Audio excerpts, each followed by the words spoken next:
कहानी की शुरुआत में हम ईडन नाम के एक लड़के को देखते हैं जो अपने अपार्टमेंट में सो रहा होता है। तभी अचानक एक अजीब आवाज से उसकी नींद खुल जाती है। ये आवाज सुनकर ईडन बहुत डर जाता है और दरवाजे में बने छोटे से छेद से बाहर झांक कर देखने लगता है, लेकिन बाहर कोई भी दिखाई नहीं देता। इसके बाद ईडन वापस आकर टीवी चालू करता है, लेकिन टीवी पर कोई चैनल नहीं आ रहा होता। स्क्रीन पर सिर्फ एक इमरजेंसी चेतावनी चल रही होती है। ये देखकर ईडन को अजीब लगता है कि अचानक सिग्नल क्यों चले गए और यह चेतावनी क्यों आ रही है। वह यही सोच रहा होता है कि तभी बाहर से लोगों के जोर जोर से चिल्लाने की आवाज आने लगती है। ईडन तुरंत खिड़की की तरफ भागता है और जैसे ही वह बालकनी में पहुंचता है उसके होश उड़ जाते हैं। वह देखता है कि लोग इधर उधर भाग रहे हैं, जैसे कोई बहुत बड़ी आफत आने वाली हो। ईडन को समझ नहीं आता कि यह सब क्या हो रहा है। तभी वह देखता है कि पास की एक बिल्डिंग से एक हेलीकॉप्टर टकराकर क्रैश हो जाता है। ये देखकर ईडन बहुत डर जाता है। तभी उसकी नजर नीचे एक छोटी बच्ची पर पड़ती है जो भीड़ में खो गई होती है और अकेली खड़ी रहती है। ईडन उसे देखकर लोगों से उस बच्ची की मदद करने के लिए चिल्लाने लगता है, लेकिन अगले ही पल वह बच्ची अचानक आसपास के लोगों पर हमला करने लगती है और उन्हें काटने लगती है। यह देखकर ईडन समझ जाता है कि लोग ज़ॉम्बी बनते जा रहे हैं। डर के मारे ईडन जल्दी से बालकनी छोड़कर अपने अपार्टमेंट के अंदर भाग जाता है। तभी उसके घर पर एक आदमी आ जाता है। उसे देखकर ईडन और भी डर जाता है, क्योंकि उसे लगता है कि यह आदमी भी ज़ॉम्बी है। लेकिन असल में वह आदमी ईडन का पड़ोसी होता है। वह ईडन से कहता है, डरो मत, मैं ज़ॉम्बी नहीं हूँ। वह बताता है कि उसके सारे दोस्त ज़ॉम्बी बन गए हैं और उन्होंने उसी पर हमला कर दिया था। वह आदमी ईडन से कहता है कि ज़ॉम्बियों से बचते बचते वह उसके घर में घुस आया था। इसके बाद वह बाथरूम जाने की इजाजत मांगता है। ईडन उसे बाथरूम का रास्ता बता देता है। जब वह आदमी बाथरूम की तरफ जाता है तब ईडन उसकी गर्दन पर ज़ॉम्बी के काटने का निशान देख लेता है। यह देखकर ईडन समझ जाता है कि उसका पड़ोसी जल्द ही ज़ॉम्बी बन जाएगा। अपनी सुरक्षा के लिए ईडन चाकू उठा लेता है। कुछ देर बाद पड़ोसी बाथरूम से बाहर आता है। ईडन के हाथ में चाकू देखकर उसे समझ आ जाता है कि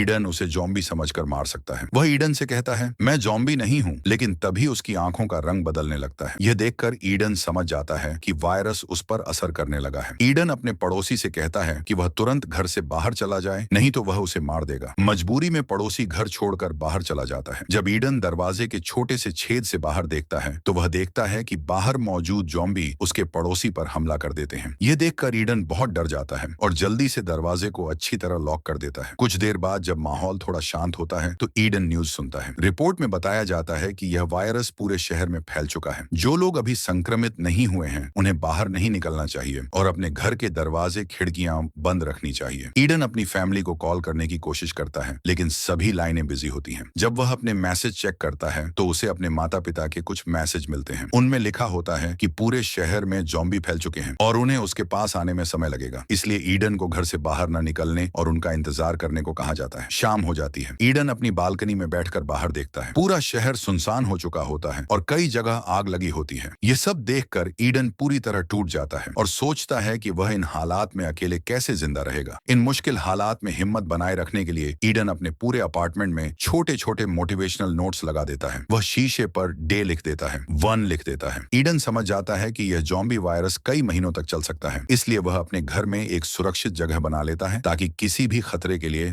तैयार रह सके। दिन बीतते जाते हैं और एक हफ्ता गुजर जाता है। रात में ईडन अपने लैपटॉप पर एक वीडियो रिकॉर्ड करता है जिसमें वह बताता है कि बंद अपार्टमेंट में उसके दिन कैसे गुजर रहे हैं। साथ ही वह अपने माता पिता को फिर से कॉल करने की कोशिश करता है, लेकिन मोबाइल का सिग्नल काम नहीं करता। समय के साथ ईडन को बहुत अकेलापन महसूस होने लगता है। एक दिन उसे पता चलता है कि उसके घर के किसी भी नल में पानी नहीं आ रहा है। यह देखकर वह बहुत परेशान हो जाता है। ऊपर से उसके पास खाने का सामान भी बहुत कम बचा होता है, इसीलिए वह थोड़ा थोड़ा खाना खाकर गुजारा करने लगता है। ईडन ज़ॉम्बियों से भरे शहर में पूरी तरह अकेला फंसा होता है। उसे यह भी नहीं पता होता कि बाहर की दुनिया में क्या हो रहा है। एक दिन जब ईडन लैपटॉप पर कुछ देख रहा होता है तभी उसे किसी के आने की आहट सुनाई देती है। वह अपनी सुरक्षा के लिए जल्दी से एक बेसबॉल बैट उठा लेता है। तभी छत के वेंटिलेशन के रास्ते से एक संक्रमित लड़की उसके अपार्टमेंट में कूद जाती है। ईडन तुरंत छिप जाता है। जब वह लड़की धीरे धीरे उसकी तरफ बढ़ती है तो ईडन सही मौका देखकर पीछे से उसके सिर पर हमला कर देता है। लड़की वहीं मर जाती है। इसके बाद ईडन जल्दी से एक सर्फ बोर्ड लगाकर उस रास्ते को बंद कर देता है ताकि वहां से कोई और ज़ॉम्बी अंदर ना आ सके। इस तरह दिन गुजरते रहते हैं और ईडन किसी तरह जिंदा रहने की कोशिश करता रहता है। एक दिन जब वह अपनी एक और वीडियो रिकॉर्ड कर रहा होता है तभी उसके फोन की घंटी बजती है। वह जल्दी से फोन उठाता है और देखता है कि उसकी माँ का वॉइस मैसेज आया है। उसकी माँ बताती है कि वे शहर के बहुत पास पहुंच चुके हैं और कुछ ही घंटों में उससे मिलने वाले हैं। लेकिन इससे पहले कि उसकी माँ अपनी बात पूरी कर पाती कुछ संक्रमित लोग उन्हें घेर लेते हैं। मैसेज के आखिरी कुछ सेकंड में ईडन अपने माँ बाप की चीखें सुनता है और फिर कॉल कट जाती है।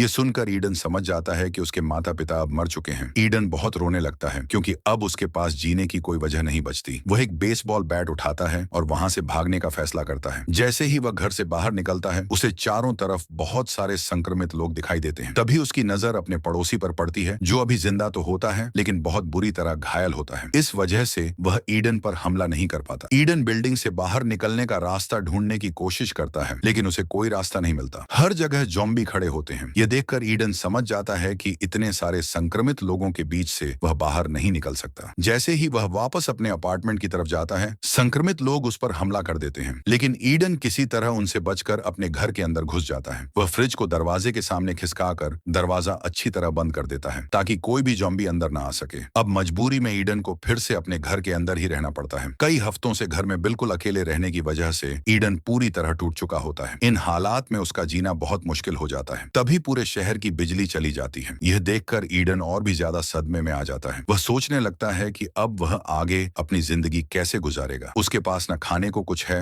न मोबाइल का सिग्नल और न ही बिजली। यह सब सोचकर ईडन खुद को और ज्यादा अकेला महसूस करने लगता है। तंग आकर ईडन अपना लैपटॉप ऑन करता है और एक वीडियो रिकॉर्ड करने लगता है। कैमरे की तरफ देखकर वह कहता है कि वायरस फैले हुए आज पूरे 42 दिन हो चुके हैं। वह बताता है कि उसने जिंदा रहने के लिए हर मुमकिन कोशिश की, लेकिन अब वह और सहन नहीं कर सकता। ईडन कहता है कि उसने पिछले 2 दिनों से न कुछ खाया है और न ही पानी पिया है। वह सोचता है कि इस तरह घुट घुट कर जीने से अच्छा है कि वह अपनी जान दे दे। इतने दिनों तक अकेले संघर्ष करने के बाद वह सब कुछ खत्म करने का फैसला कर लेता है। जैसे ही वह खुद को फांसी लगाने वाला होता है, तभी उसकी नजर सामने वाली इमारत पर पड़ती है। वहां उसे एक लड़की दिखाई देती है। इतने दिनों बाद किसी इंसान को देखकर ईडन चौंक जाता है और उसे जीने की एक नई उम्मीद मिल जाती है। लेकिन तभी उसका पैर कुर्सी से फिसल जाता है और वह तड़पने लगता है। किस्मत से रस्सी टूट जाती है और ईडन की जान बच जाती है। इसके बाद ईडन तुरंत खिड़की के पास जाकर उस लड़की को ध्यान से देखने लगता है। 42 दिनों बाद किसी जिंदा इंसान को देखकर उसे अपनी आंखों पर यकीन नहीं होता। तभी वह लड़की भी ईडन को देख लेती है, लेकिन उसे ज़ॉम्बी समझकर जल्दी से खिड़की का पर्दा बंद कर देती है। अगले दिन ईडन फिर खिड़की के पास जाता है और उस लड़की को देखता है। इससे पहले कि वह लड़की फिर से छिप जाए, ईडन जल्दी से एक कागज पर हाय लिखता है और हाथ हिलाता है। यह देखकर लड़की समझ जाती है कि ईडन ज़ॉम्बी नहीं बल्कि इंसान है। वह यह देखकर खुश हो जाती है। इसके बाद ईडन कागज पर अपना नाम लिखकर उसे दिखाता है। लड़की भी अपना नाम ईवा बताती है। ईवा ईडन से पूछती है कि क्या उसके पास खाने पीने को कुछ है। ईडन जवाब देता है कि खाने को तो कुछ नहीं है, लेकिन पीने के लिए उसके पास काफी पानी है। तभी ईवा देखती है कि उसके अपार्टमेंट के दरवाजे के पास ज़ॉम्बी आ गए हैं। डर की वजह से वह पर्दा बंद करने लगती है। जाने से पहले ईडन कागज पर लिखकर पूछता है कि क्या वे कल फिर इसी तरह बात कर सकते हैं। ईवा हाँ में जवाब देती है और चली जाती है। रात को ईडन को बहुत ज्यादा भूख लगती है। जब खाने को कुछ नहीं मिलता तो वह मजबूरी में टूथपेस्ट खाकर गुजारा करता है। कुछ देर बाद तेज बारिश शुरू हो जाती है। ईडन बारिश का पानी जमा करने के लिए बाहर बर्तन रख देता है और खुद भी 42 दिनों बाद बारिश के पानी से नहाता है। इतने दिनों में उसकी दाढ़ी भी काफी बढ़ गई होती है, इसलिए वह उसे ठीक कर लेता है। अगले दिन ईडन खुद को साफ सुथरा करके लड़की के सामने आता है। ईवा उसे देखकर खुश हो जाती है। ईडन एक रस्सी के साथ एक बोल बांधकर ईवा के अपार्टमेंट की तरफ फेंकता है, जिसे ईवा पकड़ लेती है। फिर ईडन उस रस्सी से 2 पानी की बोतलें बांधकर उसकी तरफ भेजता है, लेकिन बोतलें सामने लगी जाली से टकरा जाती हैं, जिससे आवाज हो जाती है। यह आवाज नीचे मौजूद एक ज़ॉम्बी सुन लेता है और वह ज़ॉम्बी सीधे ईवा के अपार्टमेंट की तरफ चढ़ने लगता है। ईडन यह सब देख लेता है और ज़ॉम्बी का ध्यान भटकाने के लिए एक बोतल उठाकर उसके सिर पर फेंक देता है। इससे वह ज़ॉम्बी ईडन को भी देख लेता है और उसे बहुत गुस्सा आ जाता है। अब वह ईवा को छोड़कर ईडन को मारने के लिए उसके अपार्टमेंट पर चढ़ने लगता है। यह देखकर ईडन जल्दी से एक बेसबॉल बैट उठा लेता है। जैसे ही ज़ॉम्बी ऊपर चढ़ने वाला होता है, ईडन बेसबॉल बैट से उस पर जोरदार वार करता है और उसे मार देता है। कुछ देर बाद रात हो जाती है और ईडन की हालत भूख की वजह से बहुत खराब हो जाती है। अब वह और भूख सहन नहीं कर पाता, इसलिए वह तय करता है कि किसी भी हाल में खाने के लिए कुछ ढूंढना होगा। ईडन पड़ोसी के घर जाकर खाना ढूंढने का फैसला करता है। जैसे ही वह अपने अपार्टमेंट से बाहर निकलता है, उसे सामने अपने पड़ोसी की लाश दिखती है। ईडन उसकी जेब चेक करता है और उसे घर की चाबियों का गुच्छा मिल जाता है। तभी उसे कुछ ज़ॉम्बियों के आने की आवाज सुनाई देती है। ईडन समझ जाता है कि वह बुरी तरह फंस गया है। वह भाग भी नहीं सकता। ऐसे में वह समझदारी दिखाते हुए अपने पड़ोसी की लाश के पास लेट जाता है और मरने का नाटक करता है। उसकी चाल काम कर जाती है और ज़ॉम्बी उसे मरा हुआ समझकर आगे बढ़ जाते हैं। इसके बाद ईडन धीरे धीरे पड़ोसी के घर के अंदर चला जाता है। घर में घुसते ही वह देखता है कि बेड पर एक लड़की पड़ी हुई है। ईडन डर की वजह से उसके पास नहीं जाता। वह पहले एक हेलमेट हेलमेट उसकी तरफ फेंकता है ताकि देख सके कि वह जिंदा है या नहीं, लेकिन लड़की कोई हरकत नहीं करती। तब ईडन समझ जाता है कि वह मर चुकी है। इसके बाद ईडन किचन में जाता है जहाँ उसे थोड़ा बहुत खाना मिल जाता है। वह घर की तलाशी लेता है और उसे जरूरत का काफी सामान मिल जाता है जिसे वह एक बोरी में भर लेता है। जैसे ही वह बाहर निकलने वाला होता है तभी एक ज़ॉम्बी उस पर हमला कर देता है। इससे पहले कि ज़ॉम्बी उसे काट पाता, ईडन टेबल लैंप से उसके सिर पर वार करता है, लेकिन ज़ॉम्बी फिर भी हमला करता रहता है। आखिरकार ईडन एक आइस एक्स की मदद से उस ज़ॉम्बी को मार देता है। बाहर निकलकर वह देखता है कि आसपास कई ज़ॉम्बी खड़े हैं। वह चुपचाप उनसे बचते हुए अपने अपार्टमेंट में वापस आ जाता है। घर पहुंचते ही ईडन अपने कपड़े उतारकर खुद को चेक करता है कि कहीं उसे ज़ॉम्बी ने काटा तो नहीं। जब उसे पता चलता है कि वह बिल्कुल सुरक्षित है तो उसे राहत मिलती है। इसके बाद वह पड़ोसी के घर से लाए बैग को खोलता है। उसमें उसे 2 वॉकी टॉकी मिलती हैं। ईडन तय करता है कि एक वॉकी टॉकी वह ईवा को देगा ताकि वह उससे बात कर सके। ईडन अपने पुराने कपड़ों से एक रस्सी बनाता है और बालकनी से नीचे उतरता है। जमीन पर पहुंचकर वह चुपचाप आगे बढ़ता है। आसपास कई ज़ॉम्बी खड़े होते हैं। ईडन चुपके से एक वॉकी टॉकी ईवा के अपार्टमेंट की तरफ फेंक देता है। उसकी आवाज सुनकर ज़ॉम्बी ईडन के पीछे दौड़ पड़ते हैं। ईडन जल्दी से एक बालकनी में चढ़कर छिप जाता है। अंधेरे की वजह से ज़ॉम्बी उसे देख नहीं पाते और वहां से चले जाते हैं। इसके बाद ईडन वापस अपने अपार्टमेंट में आ जाता है। अगले दिन ईवा वॉकी टॉकी पर ईडन से बात करती है। ईवा की आवाज सुनकर ईडन बहुत खुश हो जाता है। ईडन बताता है कि उसने पिछले 3 दिनों से कुछ नहीं खाया है और वह बहुत भूखा है। ईवा भी बताती है कि वह पिछले 2 दिनों से भूखी है। दोनों देर तक बातें करते रहते हैं और बातों बातों में रात हो जाती है। इसके बाद ईवा कहती है कि अब वह सोने जा रही है और संपर्क बंद कर देती है, लेकिन ईडन से अब भूख सहन नहीं हो रही होती, इसलिए वह इस बिल्डिंग को और अच्छे से तलाशने का फैसला करता है। वह अपने बाथरूम के वेंटिलेशन का रास्ता खोलता है और उसी रास्ते से पड़ोसी के घर में जाने लगता है। आगे बढ़ते हुए ईडन को एक इन्फेक्टेड आदमी की लाश मिलती है जो शायद ऑक्सीजन की कमी से मर गया था। यह देखकर ईडन बहुत डर जाता है, लेकिन फिर हिम्मत करके आगे बढ़ता है और अपने पड़ोसी के बाथरूम तक पहुंच जाता है। जैसे ही वह नीचे उतरता है उसे जमीन पर खून का एक लंबा निशान दिखाई देता है। वह उस निशान के पीछे चलता है और सामने लगे पर्दे को हटाता है, लेकिन वहां कोई नहीं होता। इसके बाद ईडन पूरे घर की धीरे धीरे जांच करता है। जब वह किचन में पहुंचता है तो उसे वहां बहुत सारा खाना मिल जाता है। ये देखकर ईडन खुश हो जाता है। ईडन वॉकी टॉकी पर ईवा से बात करता है और उसे बताता है कि उसे बहुत सारा खाना मिल गया है। ये सुनकर ईवा गुस्सा हो जाती है और कहती है कि तुम मुझसे पूछे बिना इस घर में कैसे चले गए? वहां तुम्हारी जान को खतरा हो सकता है। ईडन उसे समझाता है कि चिंता मत करो, यहाँ कोई नहीं है। तभी वह कहती है कि मैं भी तुम्हारे पास आना चाहती हूँ, लेकिन ईडन उसे मना कर देता है और कहता है कि अभी तुम मत आओ, ये खतरनाक हो सकता है। मैं खुद सब सामान लेकर सुरक्षित लौट आऊंगा। ईवा उसकी बात मान लेती है और उसे अपना ख्याल रखने को कहती है। अब जब ईडन के पास खाना मिल चुका था, वह वापस अपने अपार्टमेंट जाने की सोचता है। तभी उसकी नजर दीवार में बने एक बड़े छेद पर पड़ती है। जब वह उस सुरंग के पास जाता है तो उसे लगता है कि वहां कोई मौजूद है। जैसे ही ईडन पीछे मुड़ता है, उसके सामने एक बूढ़ा आदमी खड़ा होता है जिसके हाथ में एक नुकीला भाला होता है। दोनों एक दूसरे को देखकर समझ जाते हैं कि वे ज़ॉम्बी नहीं है। इसके बाद बूढ़ा आदमी अपना हथियार नीचे कर देता है। वह बूढ़ा आदमी ईडन से पूछता है कि तुम यहाँ क्या कर रहे हो? ईडन जवाब देता है कि मैं सिर्फ खाना ढूंढने आया हूँ। फिर वह आदमी पूछता है कि तुम वॉकी टॉकी पर किससे बात कर रहे थे? इस पर ईडन झूठ बोल देता है और कहता है कि मैं खुद से बात करके हिम्मत बढ़ा रहा था। अब बूढ़ा आदमी ईडन से अच्छे तरीके से बात करता है और कहता है कि तुम जितना चाहो खाना ले सकते हो। वह ईडन को प्लेट में खाना भी देता है। कई दिनों से भूखा होने की वजह से ईडन बिना सोचे समझे खाना खाने लगता है। कुछ देर बाद बूढ़ा आदमी ईडन से कहता है कि अलमारी से मेरे लिए एक बोतल उठा दो। जैसे ही ईडन बोतल उठाने के लिए मुड़ता है, पीछे से वह बूढ़ा आदमी बेसबॉल बैट से उसके सिर पर हमला कर देता है। इससे ईडन बेहोश हो जाता है। कुछ मिनट बाद जब ईडन को होश आता है तो वह खुद को एक इन्फेक्टेड औरत के सामने पाता है जो जंजीर से बंधी हुई होती है। डर के मारे ईडन वहां से भागना चाहता है, लेकिन उसे पता चलता है कि उसके हाथ पैर भी बंधे हुए हैं। तभी वह बूढ़ा आदमी सामने आता है और बताता है कि यह औरत उसकी पत्नी है जो अब इन्फेक्टेड हो चुकी है। वह कहता है कि वह अपनी पत्नी से बहुत प्यार करता है और किसी भी हालत में उसे खोना नहीं चाहता। वह यह भी बताता है कि उसकी पत्नी पिछले 1 हफ्ते से भूखी है, लेकिन आज उसकी भूख खत्म होने वाली थी क्योंकि बूढ़ा आदमी आज ईडन को उसकी पत्नी का खाना बनाने वाला था। इसके बाद वह बूढ़ा आदमी ईडन को कुछ दवाइयां देता है और कहता है कि यह दवा खा लो, इससे तुम्हारा शरीर सुन्न हो जाएगा और मरते वक्त तुम्हें दर्द नहीं होगा। ईडन साफ मना कर देता है और कहता है कि तुम्हारी पत्नी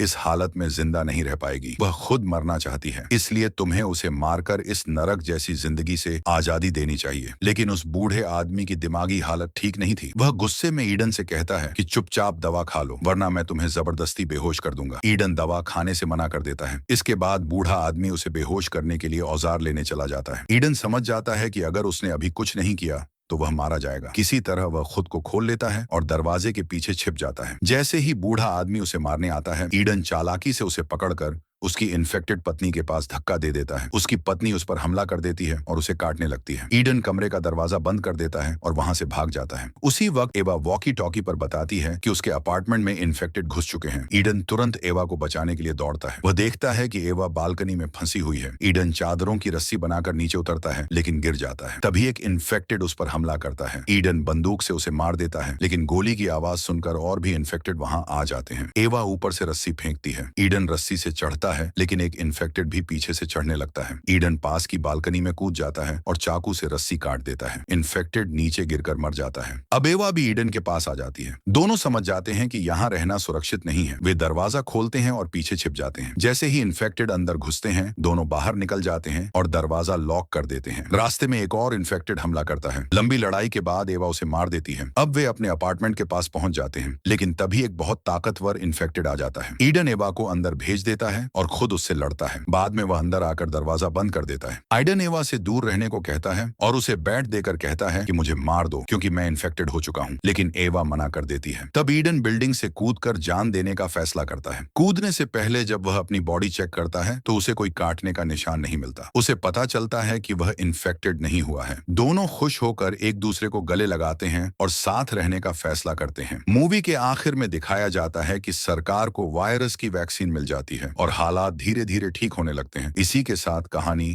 खत्म हो जाती है।